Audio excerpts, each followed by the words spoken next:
At POV. You sneeze in public and everyone looks at you like you're a biohazard. I hate when people do this. Like, excuse me, miss. You okay? Yes, I'm okay. I'm not sick. I was raised to be polite. So when I sneeze in public, I try to be as quiet as possible. But people still look at me like I'm some kind of animal. Or even worse, they start talking in hushed tones. Did you see her? Did you see what she did? The way that she sneezed.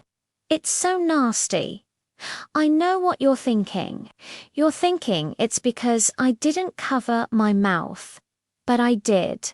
I covered my mouth. I just sneezed into my elbow. Is that really that bad? People are so weird when you sneeze in public. If I wanted to be rude, I would just say, it's none of your business why I sneezed. But I'm not rude, so I just let them stare.